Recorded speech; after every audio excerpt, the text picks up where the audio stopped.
Hi everyone, my name is Erin Andy. I'm the school librarian and site technology facilitator at Glen Oaks Magnet High School in Baton Rouge, Louisiana. And the subject of today's video is a topic of concern for a lot of people when they start talking about the idea of remote learning.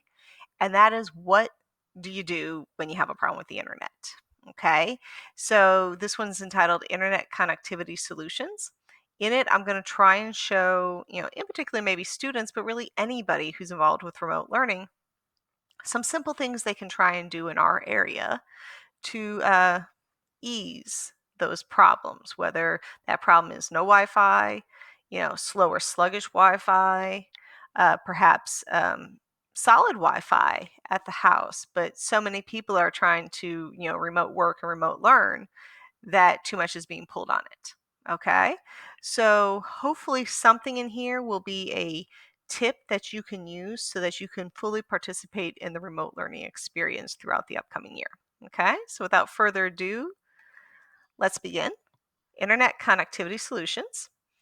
Simplest one, but possibly one of the biggest, is to change a variable of your internet experience. So for example, I'm hopeful that all of my students out there are finding a place within their home that they can kind of declare as their study area, whether that is, a desk or maybe a chair somewhere.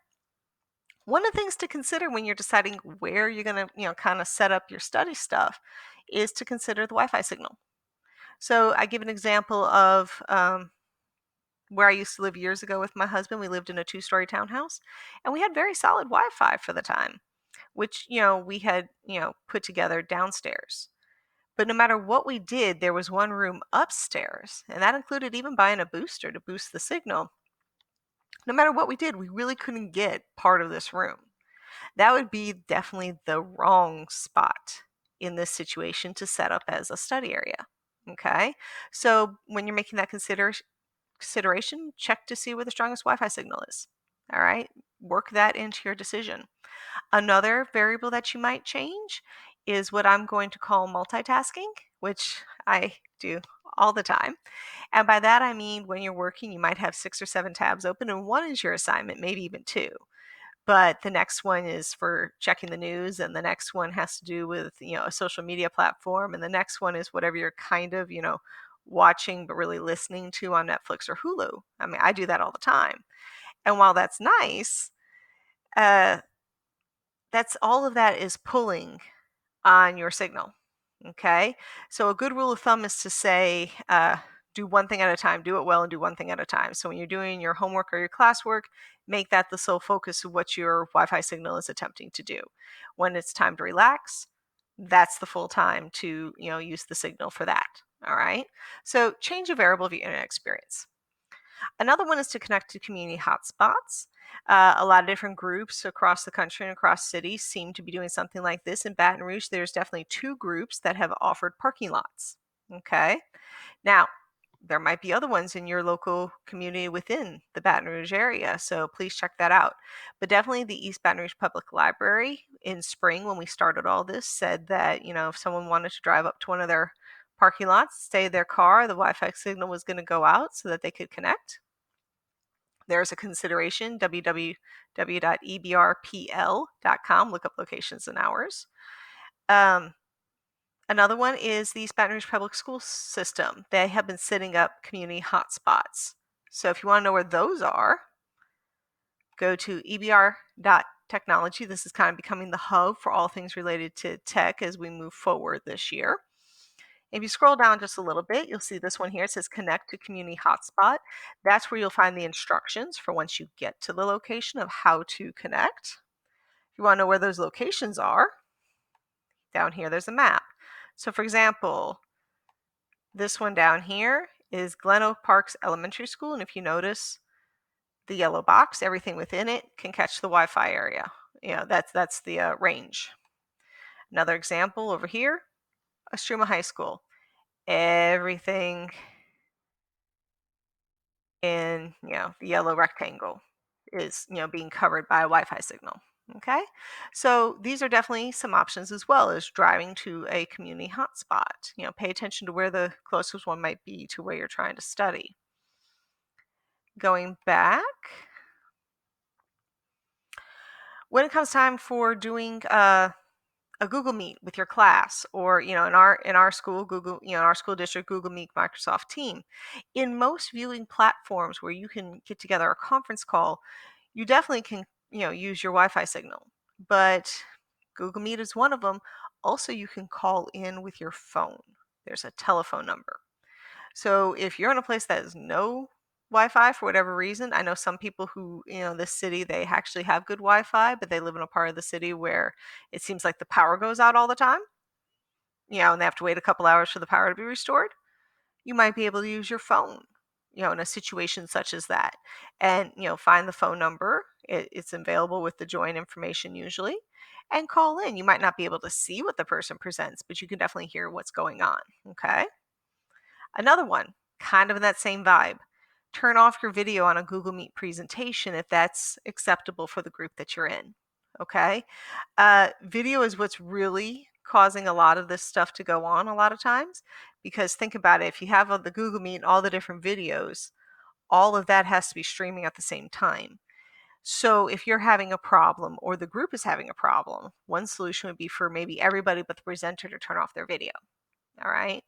I personally, especially when I know I'm going into a large group, maybe like a district professional development, when I enter the Google Meet, I have my audio off. That's just a best practice so that you're not, interrupting anybody accidentally or on purpose. And I also turn off my video. If for some reason I need to, I turn my video on. But for most parts, when it's 100, 200 people on a call, that's fine. I just turn it off, and that helps dramatically. Now, this is a biggie, and I'm not going to lie, I'm a Google for Education certified trainer, which is, kind of high up there. I've had to go through tests and stuff like that, and I'm not going to lie, it took me a while to do this one, but I have figured it out. I made a presentation about it, which you'll actually see me briefly touch in a moment. But one of the biggest things you could learn to do is learn to work offline. If you are using a Chromebook, we tend to think of Chromebooks as just devices that, get you to the internet cloud. Okay, everything's digital. You got to be connected. You got to be digital to do it. And to be honest, that is how it was designed, a Chromebook. But can it work offline? Yes. You just have to take some extra steps at the beginning that you might not need to do with a laptop or a desktop. But once you do that, you can make it so that you work on assignments offline when you have no Wi-Fi, and then they update the moment you reconnect to a Wi-Fi. So think about the community hotspot. If you don't have Wi-Fi at your house and you go to that community hotspot, you can do what you need to do, save offline what you need to save, go back to your house and work on it, and then whenever you go back to the community hotspot, you upload, it updates, you turn in. Okay? Things to think about. This is a biggie. It's got its own separate video. Last but certainly not least is change the resolution of the video you're watching. Probably a lot of your teachers are going to use video to convey stuff. I'm actually doing a video right now. I'm doing a screencast video, but they might also have you watch something, maybe on YouTube. You can change the resolution of the video you are watching. Okay. Now, if you really need to see fine detail, that's not going to be the best option. But if you want to, stream it at a lower resolution, and that doesn't matter to you for whatever reason, by all means do that. That's going to free up some of that, bandwidth for you. So if you want to know how to do that example on YouTube, this is from my YouTube channel, which, by the way, please feel free to subscribe to so you pay attention. Remember how I said I did a video about the idea of working offline on a Google Chromebook? This happens to be it. And what I want you to notice, we're very used to little gear for settings. Click on it. Now mine is set to the auto. It's set kind of to the standard, which is 360. But if I need it sharper, I can go up. Now that's going to take more, just mathematically the bandwidth. But I can bring it down to 144, which is, certainly cutting it more than, I'm horrible at math, but that's more than half. Does it get a little fuzzy or a little grainier? Yes, but you can totally hear and see what I'm doing. So this is one way to free up some space. Okay?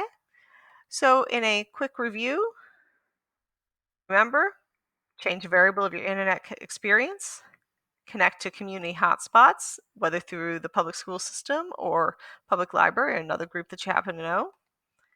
Remember that you can call into, video conferencing platforms in most situations.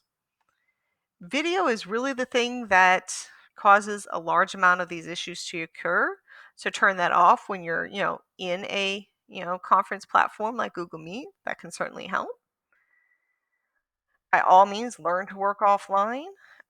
It's something you got to do beforehand to make sure it works. But once you do, certainly a big benefit. And last but certainly not least, change the resolution of the video that you're watching. If you have any questions, by all means, watch this video again. Um, do a search on your internet browser. You might even find more ideas, or email me at Murray. That's EMURRAY. Please remember the A at ebrschools.org. Thank you so much.